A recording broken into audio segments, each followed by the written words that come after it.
नमः।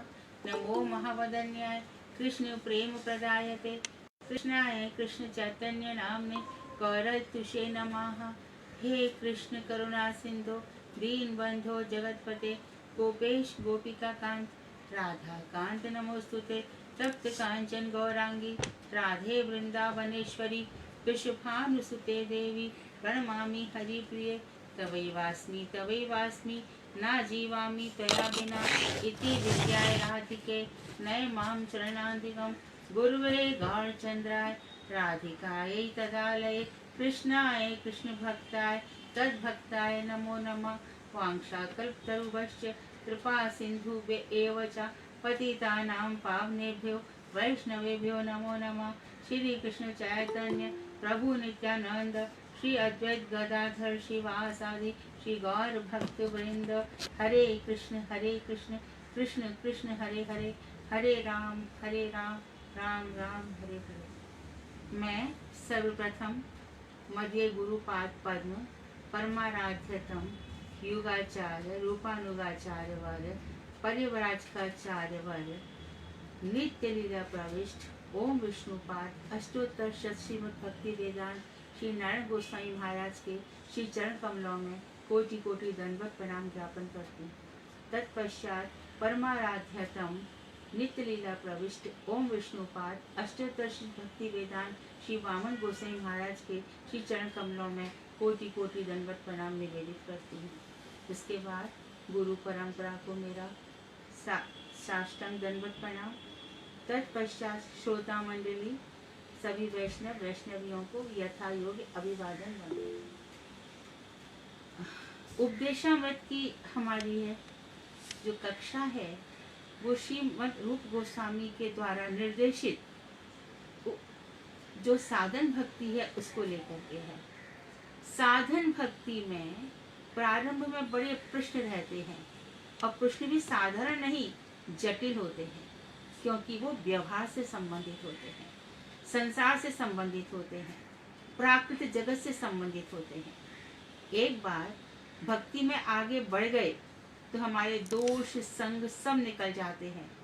उन लोगों के लिए उसके आगे भक्ति रसामृत सिंधु उज्ज्वल नीलमणि इत्यादि ग्रंथ रत्न है, लेकिन प्रारंभ जिन्होंने भजन में कर दिया है उनके लिए श्रीपाद रूप गोस्वामी ने हमें बताया था कि किस तरह से हमें अपने वेगों को शांत करना है और 6 दोषों को शांत करना है। तो वेग शांत हो गए उनके आशीर्वाद से, दोष भी शांत हो गए, तो अब हमें 6 प्रकार के संकल्प करने हैं। तो इस संकल्प के क्रम में हमने पूर्व में उत्साह और धैर्य विषय पर चर्चा की थी। इससे संबंधित श्लोक है उत्साहात् निश्चयात् धैर्यात् तत्तत् कर्म प्रवर्तनात् संगत्यागात् सतो वृते षड्भिर्भक्तिर्विनश् प्रसिद्ध्यति। इन 6 प्रकार से भक्ति सिद्ध हो जाती है। समुत्कंठा उत्साह बनाए रखना चाहिए। लाख लाख विपत्ति आ सकती हैं। विपत्ति कैसे आ सकती है? कभी अर्थ संबंधी आ सकती है, कभी समाज संबंधी आ सकती है, कभी पारिवारिक प्रश्न हो सकते हैं, कभी जॉब संबंधी आ सकती है, कभी आपस में कलह हो सकता है, कभी बहुत ज्यादा अपमान हो सकता है। ये सब विपरीत परिस्थितियां हैं। और कभी कभी हम इतने महत्व पदों पर होते हैं कि हमारा वहां जाना हमें ऐसा लगता है जरूरी है। तो हमारी एम्बिशन के कारण भी हमें ऐसा लगता है कि इतना वहां सम्मान है, हम कैसे छोड़ के आ सकते हैं, लोग क्या कहेंगे।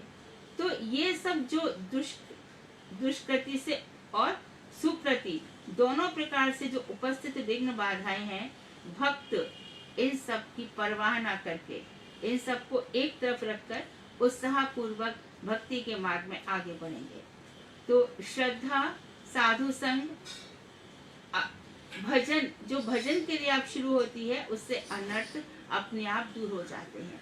पहली बात तो ये हम अनर्थों को समझें कि ऐसे कौन से अनर्थ हैं जो हमारे मार्ग में बाधा दे रहे हैं। यही सब सुकृति से उत्पन्न और दुष्कृति से उत्पन्न।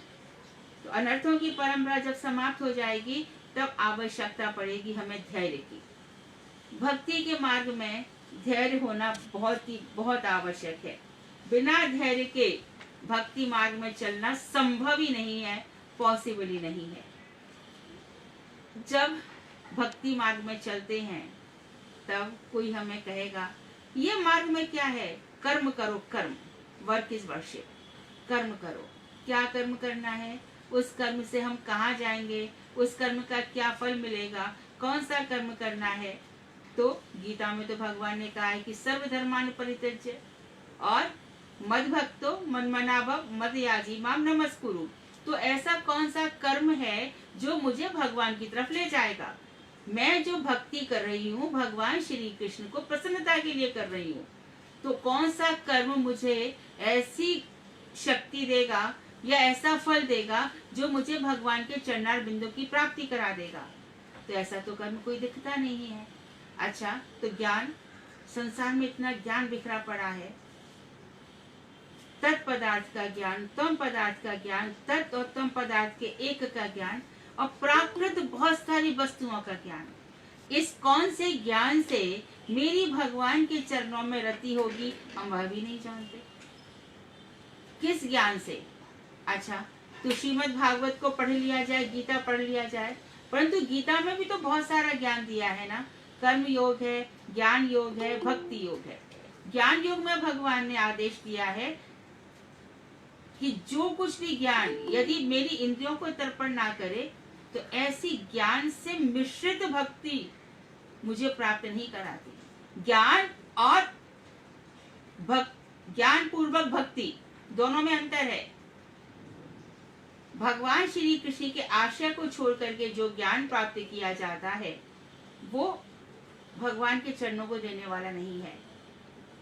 चाहे वो योग वाशिष्ठ का ज्ञान हो, तम तत्पदार्थ के एक का ज्ञान हो, शंकराचार्य जी का ज्ञान हो, और आजकल जितने भी नई नई फिलोसफी निकली है उनसे संबंधित एक भी ज्ञान यदि वो भक्ति से रहित है तो भगवान कृष्ण की प्रसन्नता के बिना है।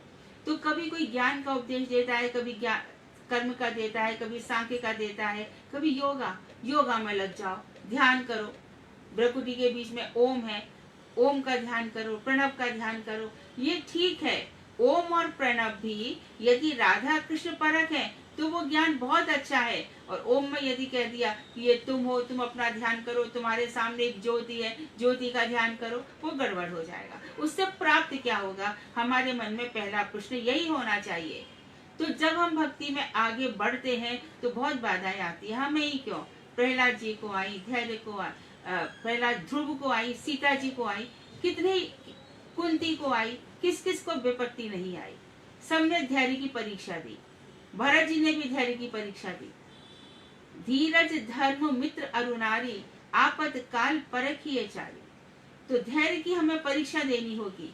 धैर्य में हमें श्री कृष्ण के चरणार बिंद का संबल लेकर खड़े होना पड़ेगा। जहाँ तक कि गुरुदेव मुझसे हमेशा कहते थे तुम हिमालय की तरह खड़ी रहो। बहुत विघ्न आएंगे, बहुत बाधाएं आएंगी, परंतु हिमालय की तरह खड़े रहना है और माइक जगत के थपेड़ों को झेलते हुए उत्साह पूर्वक और निश्चय पूर्वक हमें आगे बढ़ना है। आप लोगों का कोई प्रश्न हो तो आप लोग अंत में कर सकते हैं। तो कर्म ज्ञान आदि मार्गों में भटकने से चित्त चंचल हो जाता है और उसके साधन से बस क्लेश ही क्लेश हाथ लगता है। इतना मन दुखी हो जाता है कि भजन करने से लोग छोड़ देते हैं। भाई इतना भजन रोका टोकी, इतना सब कुछ हो रहा है हमसे नहीं, उस समय और जबरदस्त भजन करना है। जैसे संसार में यदि कोई लड़की कहे या लड़का कहे कि मुझे इसी से शादी करनी है, मैं किसी की नहीं सुनूंगा, ऐसे यहाँ पर भी करना है। मुझे भगवान की भक्ति करनी है, मुझे भगवान की भक्ति करनी है, चाहे मेरा कोई कुछ भी कर डाले। हरिदास ठाकुर ने कहा था, खंड खंड हुई देह जाए यदि प्राण, तब आमी बदले न छाड़ हरि नाम। कोई मेरे देह के टुकड़े टुकड़े भी कर दे, मुझे मार डाले, मेरे एक एक अंग का जो मनाए कर डाले, लेकिन मैं हरि नाम नहीं छोड़ सकता। तो किस पे विपत नहीं आई? हरिदास ठाकुर पे आई, जगाई मधाई ने उनको मारा। और भी कई प्रकार के उनको यवन होने से जाति संबंधी भी उनको सुनना पड़ा था। कई बार थोड़ा बहुत अपमान भी उनका हुआ, लेकिन उन्होंने सबकी परवाह ही नहीं की। और इसको फिर किसने संभाला? खुद महाप्रभु जी ने। तो गौरांग महाप्रभु भी जब देखते हैं, नित्यानंद ठाकुर देखते हैं कि ये हमारा ही है संसारी, तो गीता में भी भगवान ने कहा, यो ना हृष्यति ना द्वेष्टि ना शोचति ना कांक्षति शुभा शुभ परित्यागी भक्ति मान्या समय प्रिया। जो ना हर्षित होता है किसी भी स्थिति में, और ना दुखी होता है, ना शोक करता है, कोई इच्छा भी नहीं करता मेरे अतिरिक्त, शुभ और अशुभ इनका परित्याग करने वाला, लेकिन भक्ति गुण से युक्त जो है वो मुझे प्रिय है। तो भगवान की कंडीशन देखनी होगी, भगवान ने किन किन लोगों से किया है और किन किन लोगों का त्याग कर दिया। तो त्याग, जैसे कंस है, शिशुपाल है, इतने सारे असुर हैं, दुर्योधन है, भगवान ने उसके घर का जो राज प्रसाद था उसका भी त्याग कर दिया। तो भगवान जो प्रेम के वशीभूत हैं और प्रेम में उनका हृदय हमेशा विकल रहता है। जब दुर्वासा भी वहां पर पहुंच जाते हैं तो क्या कहते हैं? भगवान अहम भक्त पराधीनो। वहां पर उनके हृदय ही नहीं है, मेरा हृदय तो भक्त चुरा लेते हैं। तो भगवान के ऐसी लीलाओं का रसास्वादन करना है तो हमें बड़े धैर्य के साथ आगे बढ़ना होगा। धैर्य के मार्ग में हम देखते हैं कि हमारे पास ऐसे बहुत सारे पात्र हैं जिन्होंने अपने धैर्य की परीक्षा दी थी। हम शबरी को देखते हैं। शबरी ने हर एक वृक्ष का बेर खाकर देखा, जितनी भी झरबेरियां थी, शबरी उन बेरों, उस वृक्ष के बेर को चखती थी। उसको लगता था कि इस झरबेरी का बेर अच्छा है, वो उसको माफ कर लेती थी। और बात कही जाती है कि उसने चक चक के रखे, भगवान कितने समय तक प्रतीक्षा करती रही, लेकिन धैर्य रखा, आएंगे, अवश्य ही आएंगे। तो इसी प्रकार से हमारे जीवन में कृष्ण जो हमारे चित्त में परमात्मा के रूप में है और जिन्होंने गुरुदेव को हमारे लिए भेजा है और सर्व मंगलकारी गौड़ीय संप्रदाय में हमें दीक्षित किया है, ऐसे भगवान श्री कृष्ण की हो गई है। अब हमें निर्मल मन की परीक्षा देनी है, पूर्ण समर्पित मन की परीक्षा देनी है। कृपा तो वहां से शुरू हो गई, क्योंकि हम उन्हीं के शास्त्र पढ़ रहे हैं, उन्हीं के जो निज जन हैं, भगवान श्री कृष्ण के प्रेष्ठ हैं, राधा प्रिय हैं, ललिता प्रिय हैं। दिन रात उसी का चिंतन, उन्हीं की बात है। श्री गिरिराज गोवर्धन की बात है, राधा कुंड की बात है, वृंदावन की बात है, गोपीश्वर महादेव की बातों से हमें दिन रात वही का स्मरण कराते हैं। तो वहां का हमारा प्रवेश तो हो गया, लेकिन जैसे अभिमन्यु है, प्रवेश तो किया, लेकिन चक्र से कैसे बाहर निकलना है, लेकिन भगवान ने रक्षा की वहां पर। तो इस तरह से जो भगवान रक्षा कर रहे हैं, तो हमारी भी, हमने प्रवेश कर लिया तो वो रक्षा कर रहे हैं, हमें प्रवेश करना है। अभिमन्यु को तो ना जानने से भी भगवान ने, हम तो गुरुवर्ग के द्वारा सब जानते हैं, उनकी पुस्तकों के द्वारा हम सब जानते हैं। जो भी गौर वांग्मय है, इन पुस्तकों में जो कुछ लिखा है वही हमारे लिए वरदान है। जैसे कि स्त्री बहुत सारे आभूषण धारण कर लेती है, इसी प्रकार से सभी भक्त पुस्तकों में जो लिखा हुआ है उस ज्ञान को धारण करके भक्ति मार्ग में प्रशस्त हो पड़ेंगे। ज्ञान के बिना, कौन से ज्ञान के बिना? यही सब, इस सब ज्ञान के बिना भक्ति अपूर्ण। वैसा ज्ञान नहीं, जैसे हमने पहले ही बता दिया, योग वशिष्ठ का ज्ञान है या ईश्वर और जीव एक ही है, ये सब, ये ज्ञान व्यर्थ है। ये तो बल्कि नरक में ले जाने वाले हैं। वो ज्ञान जो हमें ऊपर ले जाता है। तुलसीदास जी कह रहे हैं, जाने बिन होई नहीं प्रतीति और बिन प्रतीति होई नहीं प्रीति। ज्ञान के बिना विश्वास नहीं होता और बिना विश्वास के प्रेम नहीं होता। तो भगवान श्री कृष्ण से प्रेम पाने के लिए, उनको प्रेम करने के लिए हमें दिन रात उन्हीं के चिंतन में लीन होना होगा, उन्हीं के चरणों का ध्यान करना होगा, उन्हीं के स्वरूप का ध्यान करना होगा। कोई कोई ऐसा नियम नहीं है कि रोज सुचारु वक्त्र मंडलम ही गाना है, कि रोज मुंद बंद बंदिते ही गाना है। जहां पर जैसा भाव आ जाए भगवान श्री कृष्ण को रिझाना है। राधा जी, हमारे भगवान कृष्ण कहते हैं, प्रेम सरोवर प्रेम को भरो रहे दिन रैन, जहाँ जहाँ राधा पग धरे कृष्ण धरे दो नैन। राधा जी का चिंतन करना है, राधा जी के भावों को सोचना है, विचारना है। कौन कौन से भावों से वो अपनी अनंत अनंत गोपियों और मंजरियों और सखियों के साथ भगवान की आराधना करती है।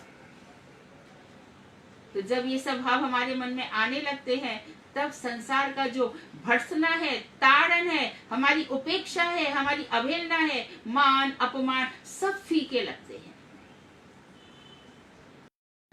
एक भी व्यक्ति हमारे साथ हो जाए भजन में, तो बस सखीरी मुहे लागे वृंदावननी को। घर घर तुलसी ठाकुर सेवा, दरस गोविंद जी को। तुलसी जी की सेवा, तुलसी को देख करके प्राण प्रसन्न हो जाते हैं। आरती तो वृंदा देवी हमारे साथ हैं, गुरु जी की तस्वीरें साक्षात रूप में हमारे साथ हैं। गुरुदेव हमेशा कहते थे, गुरु मर्त्य नहीं है, कभी मरता नहीं है। तो ये जो भजन की शक्ति है वहीं से तो आ रही है, गुरु वर्ग से ही आ रही है, गुरु परंपरा से आ रही है। देखो ना, सुखदेव जी को किसने दिया? क्या भगवान आए साक्षात? नहीं ना, व्यास जी आए। व्यास जी को भी किसने दिया? क्या भगवान आए साक्षात? नहीं ना, ब्रह्मा जी आए। ब्रह्मा जी को किसने दिया? ब्रह्मा जी ने नारद जी को किसने दिया? तो नारद जी को ब्रह्मा जी ने दिया। तो अभी साक्षात दर्शन कहाँ है? तो हमें वही सोचना होगा कि वहां से जो निकुंज क्षेत्र से गुरु जी चले आए हैं, भगवान की लीला स्थलियों से जो हमारे गुरु वर्ग आए हैं, वही हमको ये ज्ञान देंगे। हमें घबराना ही नहीं है, गुरु जी को पकड़ के चलना है। तो उत्साह रहे, निश्चय रहे, हर हाल में मैं अपनी भक्ति को संपूर्ण करूंगी या करूंगा। हर हाल में मैं करूंगा, मैं झुकूंगा नहीं। कोई परिस्थिति मेरे मार्ग में बाधा नहीं बन सकती। I am the master of my fate. I am the captain of my soul. मैं आगे बढ़ूंगा, मैं रुकूंगा नहीं, मैं रुकूंगी नहीं। कोई मुझे, मैं अकेली आया हूं, अकेला जाऊंगा, कोई मुझे रोक नहीं सकता।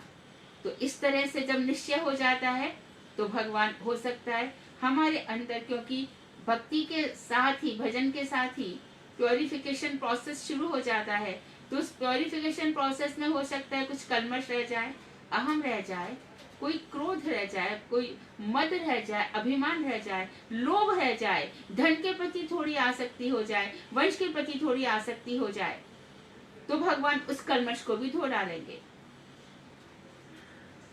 जो परम वैष्णव हैं, यदि उनमें हम ये देखें कि अरे भाई ये भी तो गृहस्थ में रहते हैं, अरे भाई इन्होंने भी तो विवाह किया, अरे भाई ये भी तो, उन सब को देखने से भगवान ने जो परम वैष्णव बना दिया है, उन सब बातों को हमें, ये उनके दोष नहीं है, स्वभाव की चीज है। तो उनसे इस तरह से मोटिवेटेड नहीं होना चाहिए। इंस्पिरेशन ये लेना चाहिए कि किसी भी हाल में वो कितना भजन करते हैं। ग्रहे थाके बने थाके, कहीं भी रहो। तो उत्साह, निश्चय और धैर्य के साथ हमें इस मार्ग में आगे बढ़ना है और बढ़ते ही जाना है। इस समय हमें प्रहलाद को भी याद रखना होगा। लाख लाख संकट आए, प्रहलाद को कोई हिला नहीं सका। प्रहलाद को षंड अमक ने राजनीति, साम दाम दंड भेद ना जाने कैसे कैसे ज्ञान दिए, प्रहलाद बिल्कुल हिले ही नहीं। पिताजी ने, ये तो हो गई, कितने प्रयास किए जा रहे हैं उनको विद्यालय में ज्ञान प्रदान करने के, प्रहलाद ने किसी प्रकार का ज्ञान सुना भी नहीं। उनका हृदय नारद जी के उपदेशों से अनुप्राणित रहता था, हमेशा मोटिवेटेड रहता था, इसलिए वो इन बातों को नहीं सुनते थे। उपदेश तो हमें गुरु जी भी दे रहे हैं, उपदेश तो यहाँ से भी मिल रहा है, लेकिन हम हिल जाते हैं, हमारा चित्त चंचल हो जाता है। और जो समय भगवान के भजन में लगना चाहिए था वो यहाँ वहाँ की बातों में लग जाता है। भक्ति मार्ग में पहले तो ये होना चाहिए कि मेरे साथ जो भी हो रहा है मैं भगवान का दास हूँ। अहम हरे तब पादिक मूलो दासानुदासो भविदास भूया। और मैं वही चाहता हूँ जब जब मेरा जन्म हो मैं दासों का दास बन के रहूं। और मेरी पहचान ही क्या है?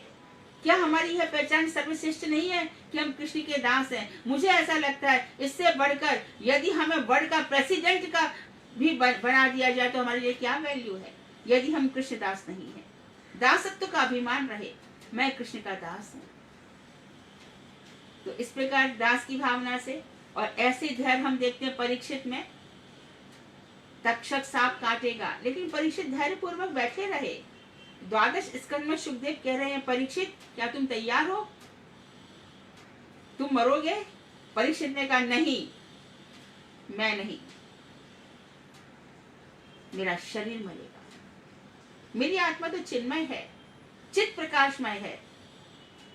मैं उन भगवान जो चेतन स्वरूप है उनका चित कण हूँ, मैं भी चेतनामयी वस्तु हूँ। सुखदेव जी आप ऐसी कैसे बात कर रहे हैं? उन्होंने साफ कहा नहीं ये ठीक नहीं है, मैंने तत्व ज्ञान को समझ लिया है। और उसके बावजूद भी उत्तरा जी कह रही है परीक्षित बहुत बड़ी बड़ी बातें कही उन्होंने, बेटा मुझे बहुत कुछ तो समझ में नहीं आया। कभी वो कह रहे थे हनुमान जी का श्रेष्ठ है, कभी वो प्रहलाद की बातें कर रहे थे, कभी अम्बरीश महाराज की बातें कर रहे थे, कभी शिव जी के विषय में भी सती प्रसंग में बहुत सारी बातें आई। तुम मुझे बताओगे क्या कि कौन सा ये रास्ता है? तो उस समय हमारे परीक्षित जी ने उत्तरा को वृद्ध भागवतामृतम सुनाया। तक्षक आने वाला है पर कौन डरता है? ये मृत्यु और जन्म क्या है?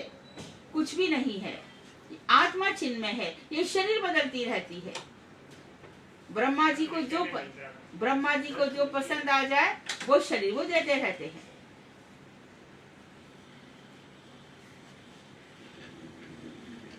तो सूरदास जी ने कहा भरोसा इंद्र चरणन को।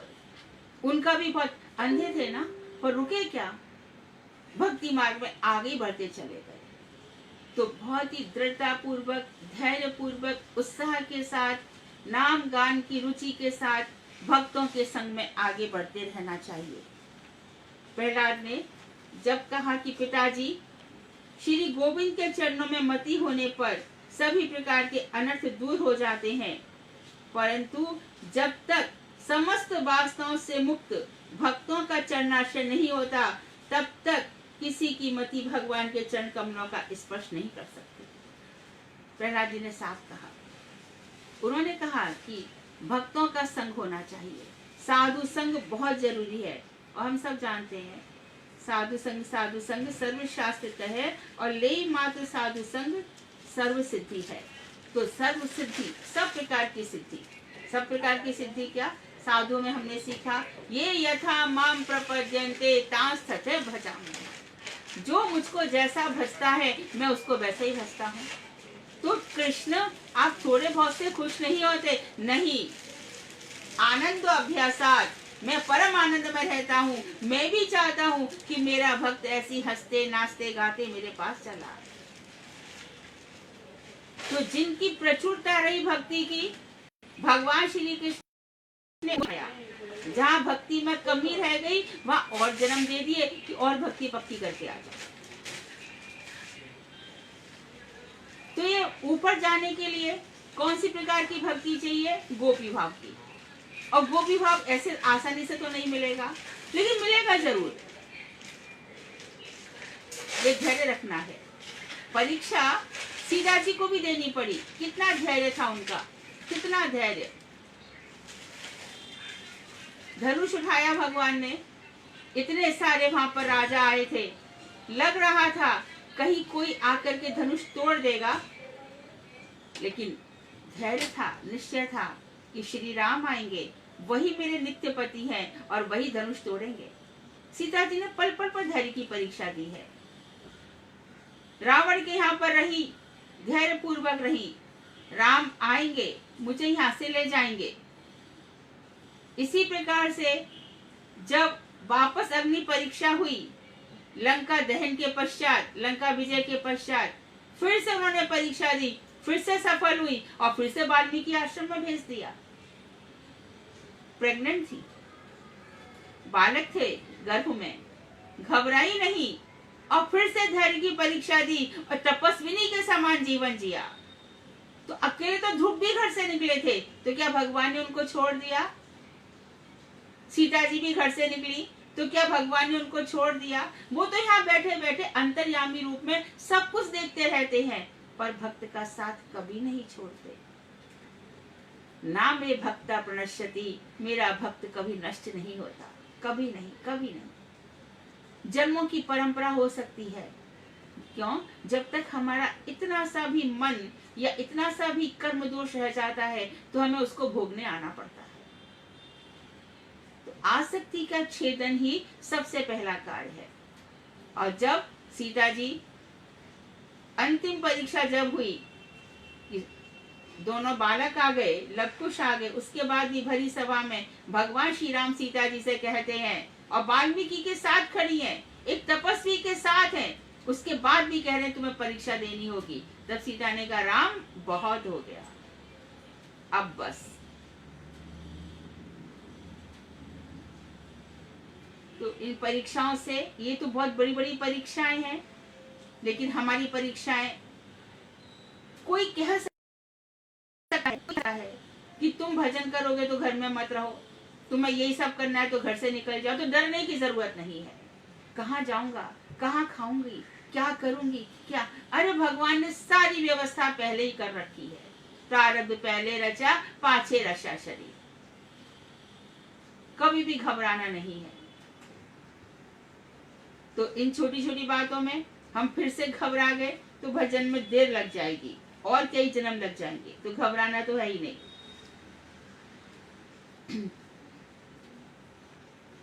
जितना भी घबराना हो तो भगवान का नाम गाते जाओ, सारी बाधाएं बहुत बहुत दूर हो जाएंगी।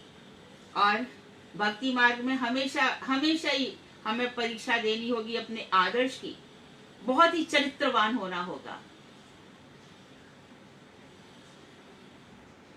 रघुनाथ दास गोस्वामी को देखना होगा, धैर्य पूर्वक रहे, भगवान के आने की बाट जोहते रहे, और किस तरह से उन्होंने खाया पिया रहे। इतना बड़े परिवार को बिलोंग करते थे, लेकिन सारा का सारा अभिमान महाप्रभु जी ने छुड़वा दिया। ये रघुनाथ दास गोस्वामी को जरूरत नहीं है हमको सिखाने के लिए कि हर पल वो हमारे साथ खड़े हैं। हो सकता है थोड़ा समय हमारा कष्टों में व्यतीत हो जाए, लेकिन कष्ट तो ये दैहिक है, इनसे क्या फर्क पड़ेगा। अब हम और भी देखते हैं, युधिष्ठिर में भी धैर्य है। कष्ट पर कष्ट आते हैं, लोग कहते हैं वाह पांडवों, साक्षात भगवान तुम्हारे साथ हैं, फिर भी इतनी बाधाएं। तो कृष्ण क्या बाधाओं को दूर नहीं कर सकते थे? परीक्षित के यहाँ पर भी ऐसे ऐसे ऋषि बैठे थे। अरे गौतम ऋषि ने तो युग ही बदल डाला, तो कोई ऐसा ऋषि नहीं था जो परीक्षित की जान बचा सकता था। लेकिन भगवान की इच्छा में ही सब प्रसन्न होते हैं। और पांडव भी प्रेम पर भक्त हैं, प्रेम परायण हैं। तो उन पर जो विपत्ति आ रही है, लाक्षागृह में जलाने का प्रयास किया जा रहा है, 13 वर्ष तक अज्ञातवास में रहो, कोई तुम्हें देख ना पाए कि तुम हो यहाँ पर। कैसे कैसे भरी सभा में पत्नी का चीरहरण किया जा रहा है। क्या बिगाड़ लिया? कुछ नहीं। भगवान की लीलाएं हुई, ये पांडवों की लीलाएं हुई तो एक महाभारत हुआ, और महाभारत हुआ तो भगवान श्री कृष्ण का और भी ज्यादा लीलाएं हुई, और भक्तों को वर्णन करने के लिए कुछ मिला। तो ये जो पांडव हैं प्रेम परायण है। देखने की बात ये है कि चाहे द्रौपदी है, कुंती है, युधिष्ठिर है, अर्जुन है, किसी भी प्रकार से कोई भजन करना नहीं छोड़ता, कितनी भी बाधा हो। ये समझने की बात। आगे ये कह रहे हैं, तो उत्साह बनाए रखना है, निश्चय कर लिया, और धैर्यात। अब कह रहे हैं तत् कर्म प्रवर्तनात्। अब हमें तत् कर्म में लग जाना चाहिए दृढ़ता के साथ। क्या क्या तत् कर्म है? कौन से कर्म है? हरि कथा का श्रवण, कथाएं सुनो, भगवान के नामों का कीर्तन, भगवान के नाम रूप एवं लीला कथाओं का चिंतन, ये सब जो भक्ति के अंग हैं, इनका हमें अनुशीलन करते रहना चाहिए, इन कर्मों में लगे रहना चाहिए। तो ये सब क्यों? जब यह सब हम करेंगे, भगवान के नाम का स्मरण करना है, नाम का श्रवण कीर्तन, उनकी लीलाओं का कथन श्रवण में हमें दक्ष होना पड़ेगा। पहले कथा सुनते थे, क्या सुना? कथा तो बहुत अच्छी थी, कुछ याद नहीं रहता है, लेकिन फिर से वही कथा सुनी, हाँ कुछ कह रहे थे। अमरीश महाराज की कुछ कथा चल रही थी, कुछ तो हुआ था, एकादशी किया था, कुछ तो हुआ था, दुर्वासा जी आए थे। तीसरी बार कथा सुनी, इसकी बार सुना, हाँ सुना, उन्होंने 3 दिन वाली, तो कथा विस्तार से हो गई। ये श्रवण दशा है, ये श्रवण है। और फिर धीरे धीरे ऐसा लगता है कि मैं पहले से ठीक से सुन लेती तो मेरी कथा तो अच्छी हो जाती, और फिर कथा में हमारा अभ्यास हो जाता है। तो तत् कर्म प्रवर्तनात्, उन कर्मों में हमारी प्रवृत्ति होनी चाहिए, तभी हमारी सिद्धि होगी। श्रवण किया और यहाँ पे कुछ गया ही नहीं, यहाँ से सुन के यहाँ से निकल गया, ऐसा श्रवण नहीं। और कीर्तन भी किया, हरे कृष्ण महामंत्र का कीर्तन किया। अब हरे कृष्ण हरे हरे राधा जी, कृष्ण मतलब जो हमारे हृदय को आकर्षित कर लेते हैं, और हमें आनंद दे रहे हैं। हम कृष्ण कह रहे हैं, फिर भी हृदय में आनंद नहीं है, तो कृष्ण बोला क्यों? अर्थ सहित समझना होगा। हरे कृष्ण राधा कृष्ण, कृष्ण कृष्ण राधे राधे, हरे हरे, हरे राम राम राधा रमन लाल जी, राधा रम। तो ऐसा कीर्तन हो कि साक्षात भगवान का दर्शन हो। चक्रवर्ती ठाकुर कहते हैं कि जब हम मंत्र जप रहे हैं और मंत्रों का जो अधिष्ठाता ईश्वर है वो हमारे सम्मुख ही नहीं आता, तो जप का फल क्या है? सब जगह से अपने मन को हटा लेना हो। विभीषण जब राम के पास आए तो उन्होंने क्या कहा? श्रवण सुजस सुन आयहूं, प्रभु भंजन भव भीर, त्राहि त्राहि आरत हरन, शरण सुखद रघुवीर। मैंने आपके विषय में बहुत बातें सुनी हैं, बड़ा सुयश है आपका, आप संसार की बाधाओं को मिटा देते हो। हे त्राहि त्राहि, मेरी भी रक्षा करो, रक्षा करो। मैंने आपकी हे रघुवीर शरण ली है। तो भक्त बार बार आने से घबराता है, मैया के गर्भ में विष्ठा में कीड़ा में पड़ा रहता है, उसकी श्लेष्मा झिल्ली एकदम घबरा जाती है, वो बाहर निकलता है, लेकिन बाहर जब उसने थोड़ा बहुत ये सब देखा तो विस्मित कर लेता है। जाति स्मर है जड़ भरत, उनको पूर्व जन्मों की याद रहती है। अब हम तो जाति स्मर है नहीं। जाति स्मर हमारे नारायण गोसाई महाराज है, भावन गोसाई महाराज है। महाराज जी कहते थे इन सबको, यानी अपने शिष्यों को मैंने मेरे गर्भ से पैदा किया है, सबकी नस नस जानता हूं। कितने जन्मों से तो ऐसा हो रहा था। अब अंत में भगवान ने कृपा करके कि ये तेरा अंतिम जन्म है, ऐसे गुरुओं से मिला दिया, इनके आकर के ठीक से श्रवण सीख, कीर्तन सीख। अब कीर्तन में भी यदि भगवान के नामों का कीर्तन होता रहे तो ठीक है, लेकिन पूरी लाइन तो कुछ और बोली, जैसे कि ये है ना, कौन सा गाना गाते, मेरा तेरी कृपा से सब काम हो रहा है, मेरा काम हो रहा है तेरी कृपा से। ये भक्ति है क्या? भजन है बताओ ना? तो भगवान के नाम का कीर्तन है। मेरा काम, हमारे काम करने के लिए भगवान है। भगवान और भक्ति, भगवान कर्म से भगवान का कोई लेना देना नहीं है। भगवान, भक्ति और भक्त, ये तीन एक दिशा में है। भक्त भगवान से भक्ति से जुड़ेंगे। तो कर्म से क्या लेना देना है? तो कीर्तन कैसा होना चाहिए? जिसमें भगवान का नाम ही निकलता रहे। राधे राधे करेंगे, जय श्री राधे गोपाल भजमन राधे राधे, अथवा ये हम जो गाते हैं, हम सब गाते हैं ना अपने उधर, जय राधा माधवा जय कुंज बिहारी, जय गोपी जन वल्लभ जय गिरिवरधारी। भगवान के नाम का कीर्तन, साथ की साथ भगवान की लीलाओं का भी। गिरिवरधारी वो राधा माधव हैं, वो वृंदावन में विहार करते हैं। श्री राधे गोपाल भज मन श्री राधे, ये कीर्तन है। इतनी सारी पंचायत करने के बाद एका जो भगवान का नाम आए वो कीर्तन नहीं है, वो छोड़ देना चाहिए। समय की बर्बादी है। और फिर स्तुति स्तवन है, जो इतने सारी हमारी स्तुतियां हमारे गोस्वामी ने लिखी है, षड गोस्वामी अष्टक है।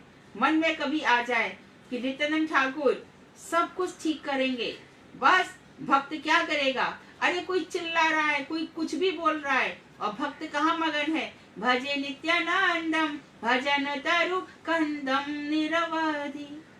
और नित्यानंद ठाकुर बोले मुझे तो कोई पुकार रहा है, चलो चलो चलो वृंदावन धाम। कहाँ भक्त परवाह करते हैं? लेकिन ये कब होगा? जब उत्साह होगा, निश्चय होगा, धैर्य होगा, उसके बाद फिर तत्त कर्म प्रवर्तनात्, ये जो नवधा भक्ति है। श्रवणम कीर्तनम विष्णु स्मरणम पाद सेवनम अर्चनम वंदनम दास्यम सत्यम आत्मनिवेदन।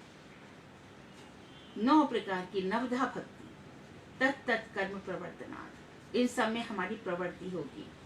तो हम देखते हैं श्रवण में परीक्षित बहुत श्रेष्ठ है ना। कीर्तन में कौन श्रेष्ठ है? शुभदेव गोस्वामी। और विष्णु के स्मरण में हमारे प्रहलाद जी हो गए। पाद सेवन लक्ष्मी जी हैं। और उसके बाद अर्चन है, अर्चन पृथु जी का प्रसिद्ध है। वंदन अक्रूर जी का है। सख्य अर्जुन का है।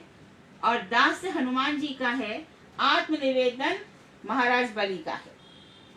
तो श्रवण हो गया परीक्षित का। परीक्षित भूख लगी होगी, कुछ खा लो, प्यास लगी है पी लो, नहीं, ऐसी श्रवण दशा, भगवान की कथा सुना। पृथु भी कहते हैं मेरी 1000 कान हो जाए, 1000 जीवा हो जाए, कृष्ण की कथाएं आती हैं। अनंत देव के सहस्र मुख है, उनसे भगवान की अनंत अनंत कथाओं का विस्तार होता रहता है। और फिर कथावाचक कौन है? सुखदेव गोस्वामी। सुखदेव गोस्वामी भी कोई साधारण नहीं है। व्यास जी से पूरा श्रीमद् भागवत सुना और खुद शंकर जी ने कहा अहम वेदमी शुको वेत्ति व्यासो वेत्ति न वेत्ति वा श्री नरसिंह श्रीधरो वेत्ति सर्वम श्री नरसिंह प्रसादतः। शंकर जी कहते भागवत मैं जानता हूँ, भागवत सुखदेव जानते हैं। तो सुखदेव जब भागवत कहते थे तो हम देखते हैं कभी वो द्विभुज स्वरूप वेणु भगवान का वर्णन कर रहे हैं, कभी हम देखते हैं कि वो चतुर्भुज भगवान का, और कहीं कहीं तो अष्टभुजा भगवान का भी वो चिंतन कर रहे हैं। मेरे को समय बता देना, 1 घंटा पहले, मुझे याद नहीं है। तो वहां पे चिंतन करते हैं अष्टभुजा गोपाल मैंने देखे हैं मथुरा में, यहाँ पर है राम जी द्वारे पर। अष्टभुजा श्री कृष्ण की बहुत ही सुंदर भव्य मूर्ति है।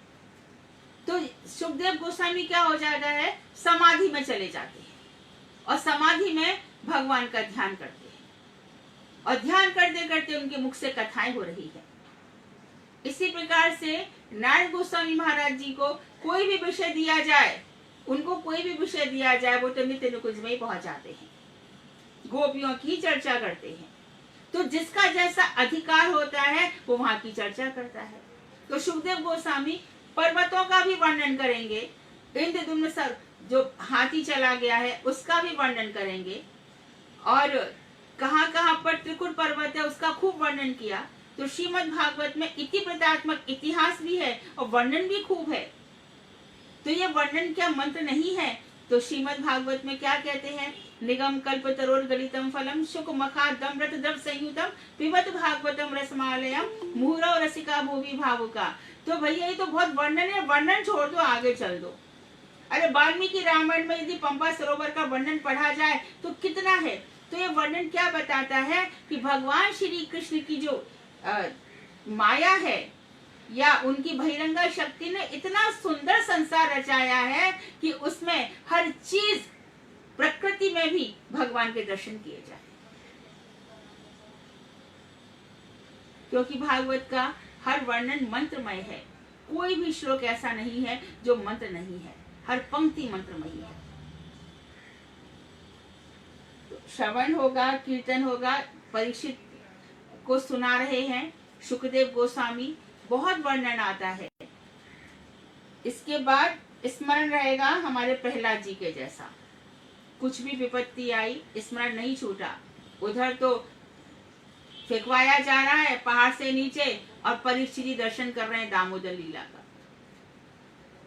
वहां पे सांप से नुचवाया जा रहा है और परीक्षित लग रहा है कि बस माँ पीछे पीछे जा रही है और कृष्ण आगे आगे जा रहे हैं। कभी कभी प्रहलाद जी को दर्शन होता है कि बस सखा और भगवान के साथ उनकी कुश्ती चल रही है और कृष्ण को कहा जा रहा है कि हमको कंधे पे लेकर के चल। तो इन सब लीलाओं को देख करके प्रहलाद जी कभी तो हंसते हैं और कभी कभी एक क्षण के लिए कृष्ण उनकी आंखों से ओझल हो जाते हैं तो चीत्कार कर उठते, हे कृष्ण हे कृष्ण। तो ऐसा उनका प्रहलाद जी का स्मरण है। उसके बाद लक्ष्मी जी का तो सारा चिंतन बस भगवान के चरण पकड़ के ही रहती हैं, चरण संवाहन करती हैं, अपना सब कुछ भगवान के लिए जैसे आप रखेंगे रह जाऊंगी। तो ये लक्ष्मी जी है। उसके बाद वंदन है, वंदन अक्रूर जी का है। रथ जा रहा है मथुरा की ओर गोकुल से, तो उन्होंने कहा मैं स्नान कर रहा हूँ। कृष्ण बोले हाँ जरूर। तो अंदर गए ब्रह्महृद में, जमुना के अंदर जब उन्होंने डुबकी लगाई तो देखा कि ये दोनों भैया यहीं पर ही विराजमान है। तो वंदन किया, समझ में नहीं आया ये दोनों यहाँ कहाँ से आ गए। मैं तो रथ में छोड़ के आया था, डुबकी लगा के ऊपर उठा तो देखा दोनों रथ में विराजमान है। ये क्या है, कुछ मेरा भ्रम हो गया। वापस डुबकी लगाई तो दोनों यहाँ दिखाई दिए। तो बार बार वंदन करते करते, और जब अक्रूर जी कृष्ण को लेने जा रहे थे तो बरहा पीड़म नटवर वपु कर्ण्यो कर्णिकारम बिभ्रत वासा कनक कपीशम वैजयंतीम चामालाम रंध्रान बेरो रधर सुदया पूर्यन गोप वृंदई और वृंदारण्यम स्वपद रमणम। कीर्ति जो वृंदावन की भूमि है भगवान श्री कृष्ण के चरणार बिंदु से अंकित है। अक्रूर जी को वो भूमि की में उनकी छाप दिखाई दे रही है और बार बार वंदन कर रहे हैं और उसकी भूमि की रज में लोटपोट लगा रहे हैं। तो इसलिए वंदन अक्रूर जी का माना जाता है। हम वृंदावन भूमि में जाते हैं, हमारा सौभाग्य होगा तो बाकी सब जगह तो चलो ये सब पत्थर लग गए हैं, लेकिन जहां जहां पर रमन रेती में अथवा धीर समीर में यमुना जी के किनारे बालू पर है, वहां शायद भगवान के चरण चिन्ह हमारी सामर्थ्य हो तो दिख जाए। लेकिन वहां यमुना जी के पास गए, कैसे यहाँ पे हो रहा है, कैसा यहाँ, ये लोग महाअपराधी हैं। ऐसे लोगों के साथ कभी नहीं जाना चाहिए। ऐसे लोगों के साथ जाना चाहिए, यही जमुना है। धीर समीरे यमुना तीरे बसती बने बनमाली। यहाँ पर हमारे बनमाली श्याम सुंदर ने राधा जी के साथ गोपियों के साथ विहार किया था। ऐसी भावना हो तो जाना चाहिए। रमण रेती में कैसे चिन्मय भूमि है।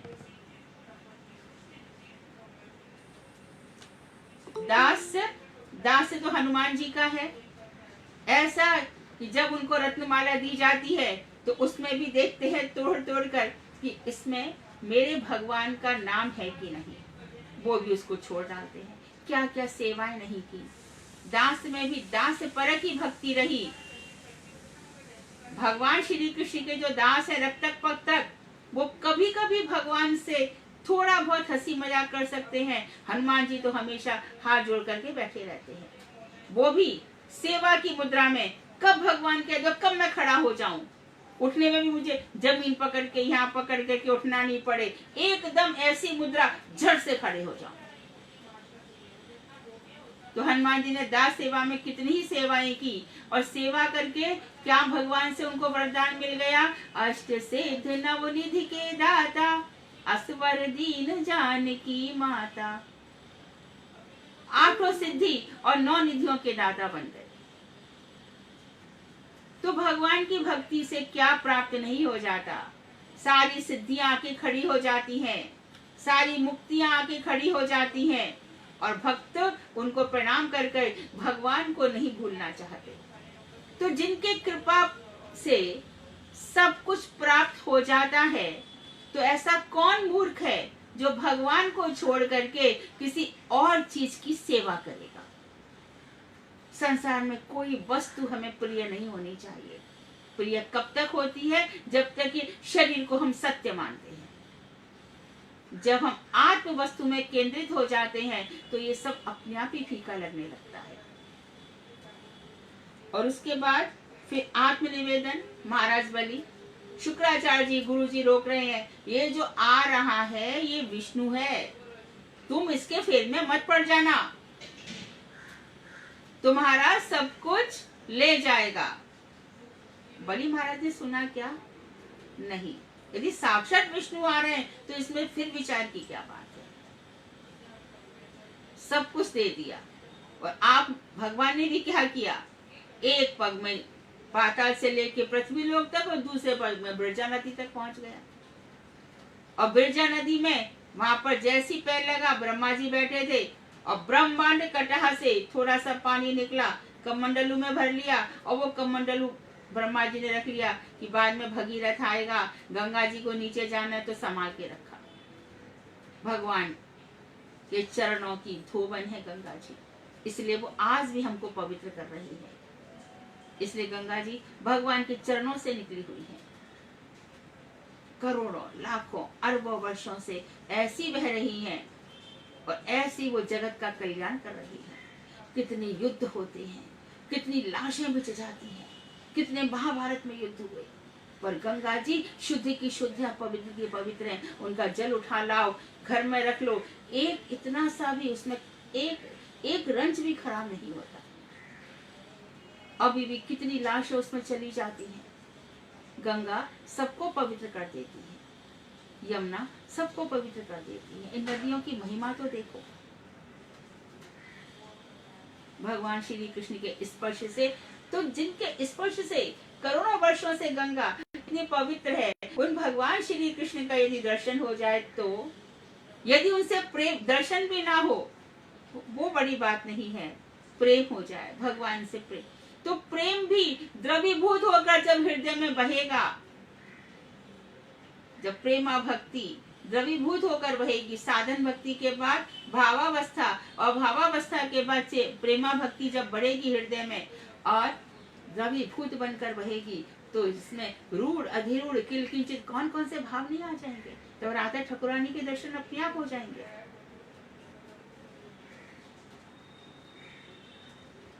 क्योंकि राधा जी के प्रेम में द्रवीभूतता है, कृष्ण की ओर हमेशा ही प्रवाहित होता रहता है। कई कई भाव, कई कई तरंगें निकलती हैं। एक तरंग रूप मंजरी बन जाती है तो उनकी सेवा करती है, एक तरंग चंद्रावली बन करके सौत या डहा वाली एकदम आनंद वाली सेवा करती है, एक तरंग बनकर सुदेवी बन जाती है, एक तरंग तुंग विद्या निकल करके वीणा बजाती है। तो ये सब क्या सेवा नहीं है?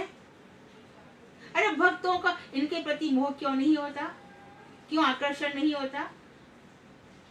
4 बजे उठकर हरि नाम, तुंग विद्या जी भगवान की जब सोकर उठे हैं सुबह दोनों, जब प्रिया प्रियतम जी उठ गए हैं सो करके, तो मंगल श्री गुरु और मंगल मुहूर्त चल रही है, तो सखियां अपनी सेवा कर रही है।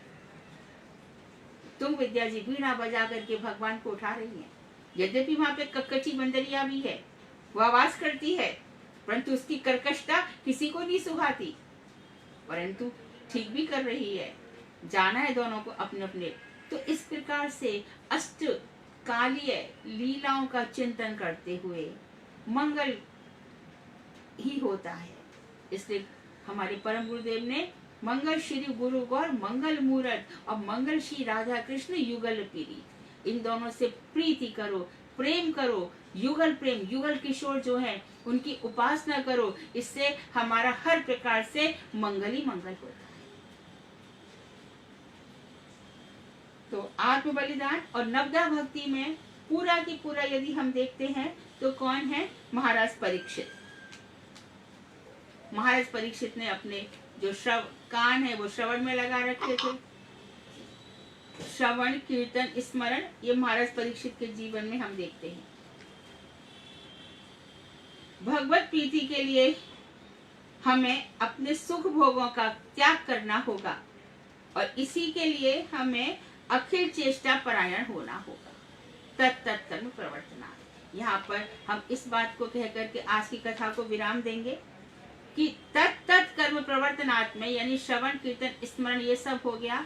इसमें दो बातें सामने आई। अखिल चेष्टा परायण, हमारी सारी की सारी चेष्टाएं कृष्ण की प्रीति के लिए हों और हमें सर्व प्रकार से त्याग करना होगा सभी कामनाओं का, वो भी सम्यक रूप से। ऐसा नहीं कि अरे गुरुजी बैठे मुझे देख रहे हैं तो मैं गुरुजी के सामने नहीं, मुझे नहीं चाहिए, नहीं मेरे को ये कपड़ा, और गुरुजी चले गए, क्या था आज, यार मैं तो गुरुजी के सामने ऐसे बोल दी, ये गड़बड़ हो जाएगा। सच्चे हृदय से युक्त वैराग्य, जहां भी रहे हृदय से त्याग कर दो। जो यशोदा जी के पास 2 अंगुल रस्सी कम हो रही थी, वो 2 अंगुल रस्सी यही हमें शिक्षा देती है। यशोदा जी के लिए कोई शिक्षा नहीं है। वहां तो माँ और पुत्र का एकदम मनोरंजन चल रहा है। यशोदा जी को आनंद प्रदान किया जा रहा है पुत्र के द्वारा। परंतु हमारे लिए शिक्षा ये है कि सर्व जितने भी हैं, सारी हमारी चेष्टाएं कृष्ण की प्रीति के लिए होना चाहिए। भागवत जी में साफ कहा है, हमारा स्नान, नहाना, धोना, मल मूत्र, शौच, इन सब से निवृत्त होना। क्यों? क्योंकि जो हमारा जो कॉन्स्टिट्यूशन बना दिया है फिजिकल, वो ऐसा ही है। जब ये शुद्ध रहता है तो भजन ज्यादा अच्छी तरह से होता है।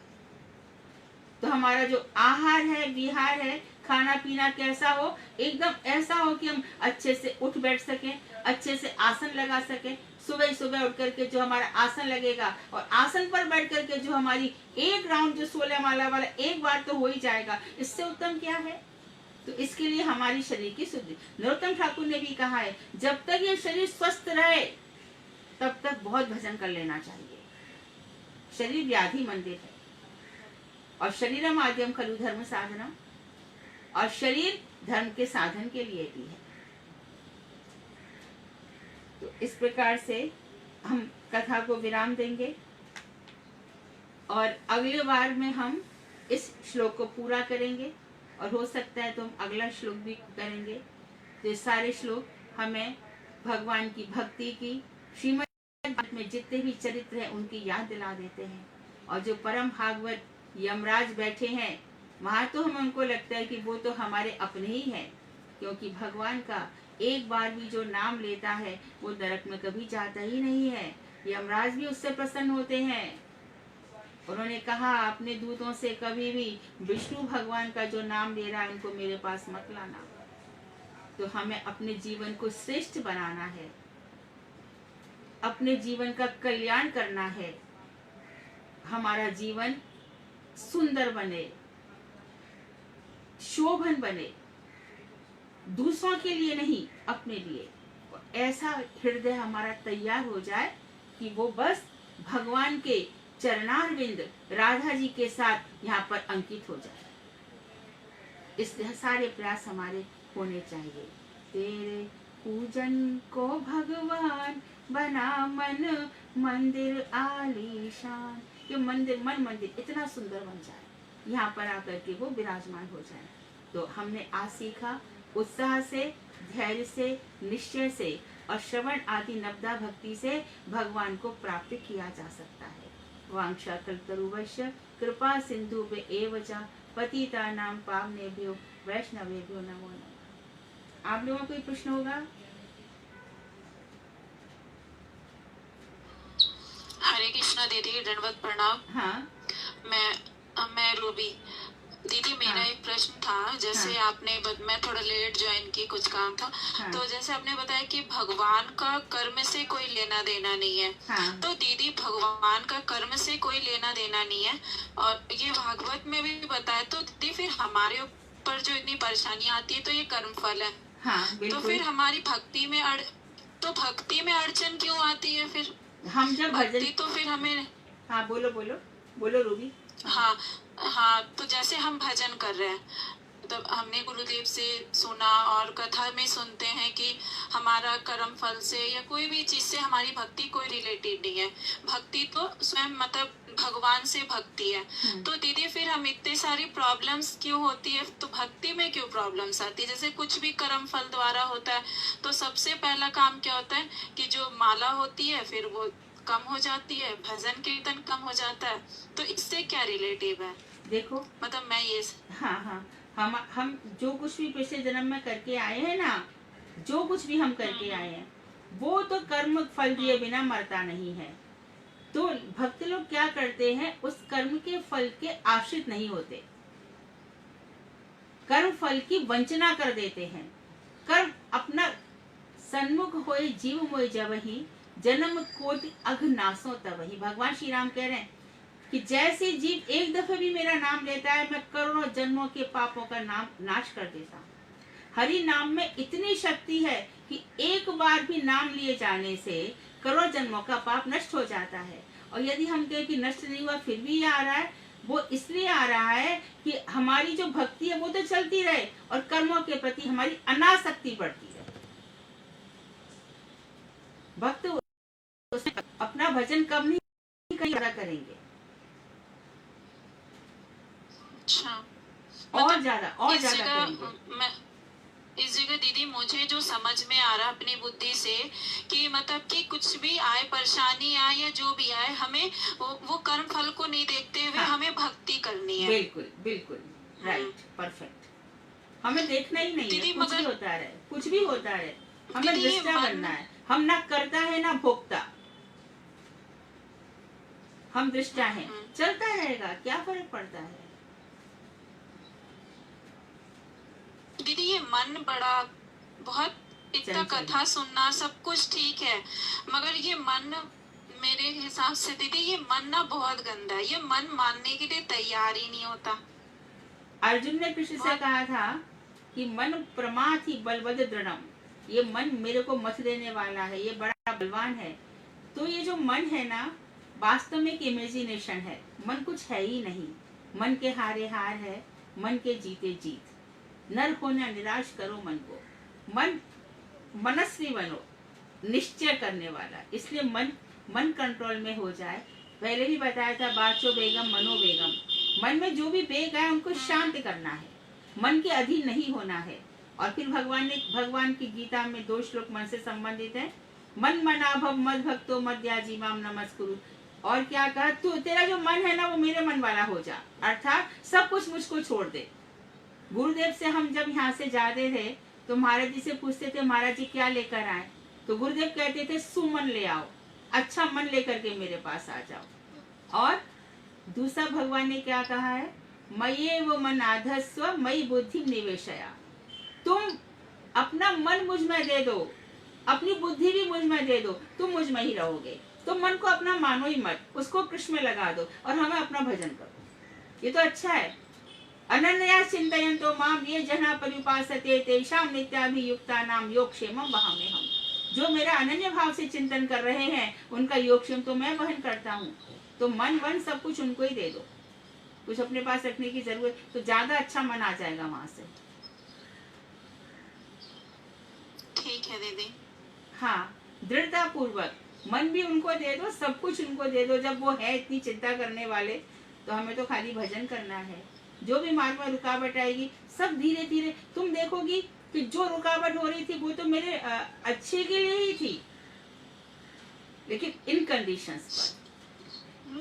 मगर पर दीदी मैं आपको सच बता रही हूँ, पता नहीं मुझे ग्रुप में बोलना चाहिए नहीं, अभी 2-4 दिन से ना ऐसा लग रहा है कि मैं पीछे ही रह जाऊंगी, मेरी भजन नहीं हो पा रही है, मैं पीछे रह जाऊंगी, गुरुदेव के पास सब पहुंच जाएंगे, मैं नहीं पहुंच पाऊंगी।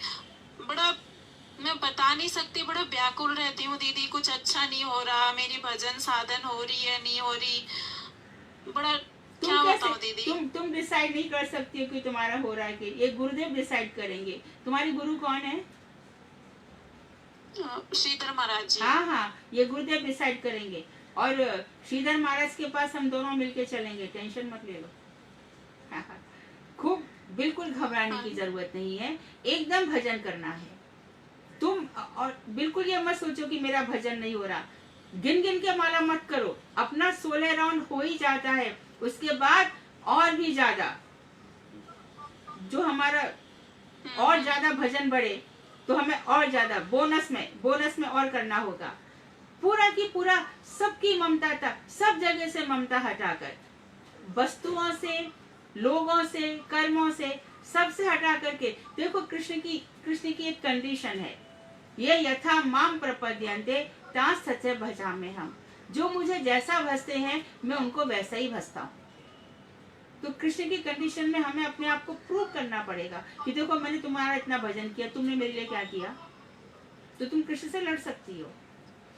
तब उनको बहुत हंसी आती है कृष्ण को, तो तुम्हारे साथ कई प्रकार के खेल खेलेंगे, तुम्हें लगेगा मेरे तो आगे पीछे ही रहते हैं, कहीं जाते ही नहीं है, ऐसा लगने लगेगा।